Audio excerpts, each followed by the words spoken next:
Well, I think most people did not think this war would go on that long. It's now Israel's longest war, 2 years. However, military chiefs did warn straight after October 7th, 2023, that you could not defeat Hamas quickly. They were incredibly well armed. And contrary to media reports in the years before the attack, there was no siege of Gaza stopping Hamas getting all kinds of weaponry and smuggling God knows what to build a tunnel network bigger than the London Metro, London Underground system.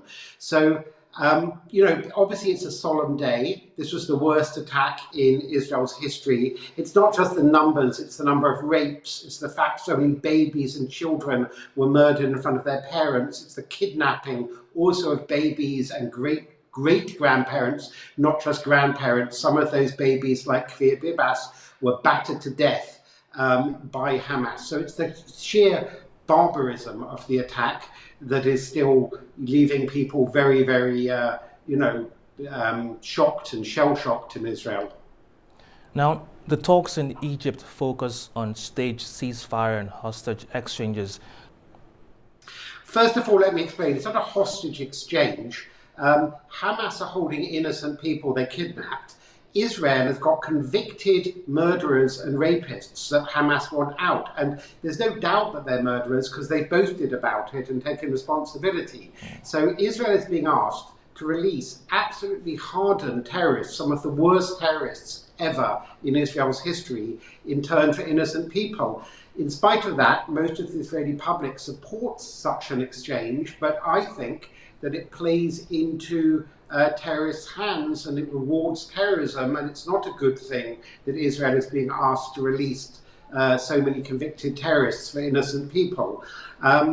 However, the hostage exchange, the hostage for terrorist exchange is only one part of it.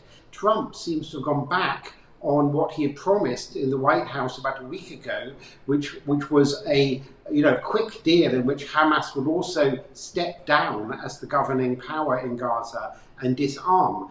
Hamas have said yes but, and are playing all kinds of games and essentially want to stay in control. If they stay in control, then I fear there will simply be another war down the line with Israel. And I also don't think that international countries, both in the West and Arab world, want to pour billions of dollars of reconstruction aid into Gaza with Hamas gunmen still roaming around and in control.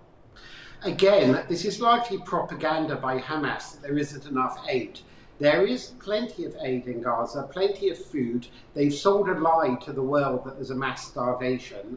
There are pockets of hardship and hunger because Hamas are refusing to distribute food where it doesn't want to within Gaza as kind of propaganda points. So it's not a question of sending in that much more aid. It's a question of making sure Hamas can't disrupt the distribution of aid inside Gaza. But clearly the war needs to end because a lot of people within Gaza are now internal refugees living in tents. And clearly it's a horrible, horrible situation for a great number of Gazans, and the war needs to end. But I fear that it won't suit anyone, also obviously ordinary Palestinians as well as Israelis, for Hamas to stay in power. It will just sow the seeds for another conflict. Well, Donald Trump may be forcing Israel to accept it because Donald Trump wants a quick fix headline.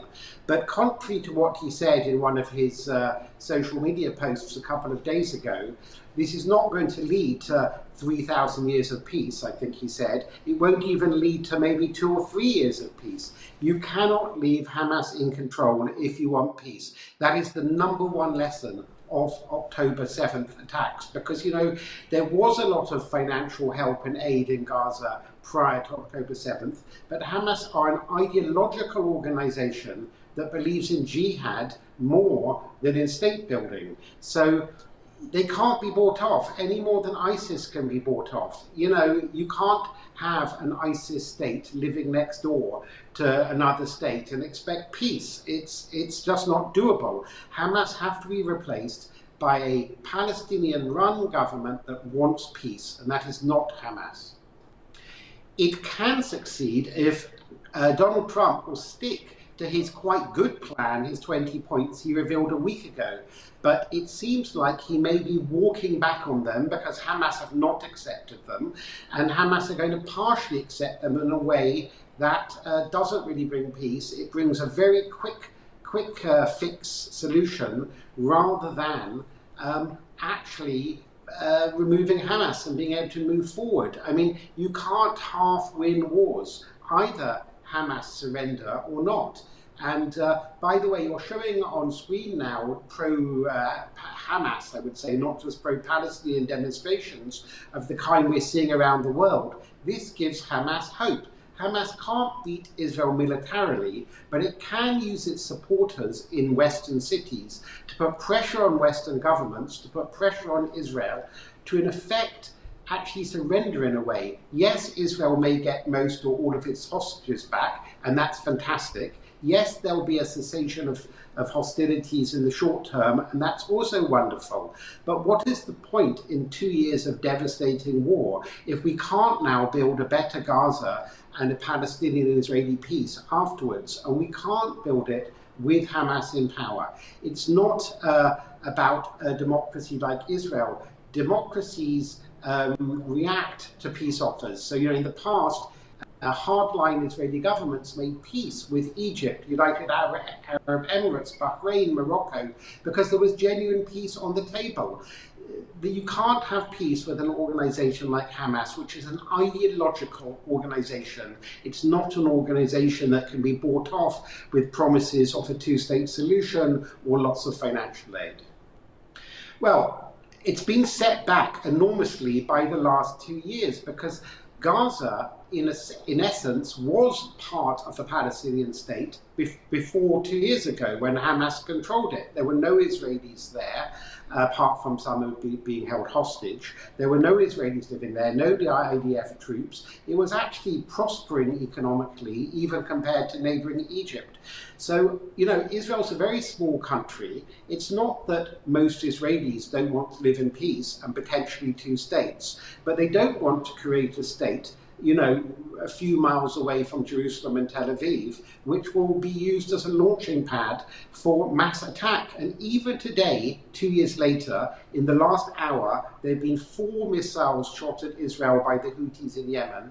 And this morning, there were missiles fired from Gaza. Even now, 2 years later, Hamas is still able to fire missiles at Israeli civilians. No country can live under such a missile threat of just raining down.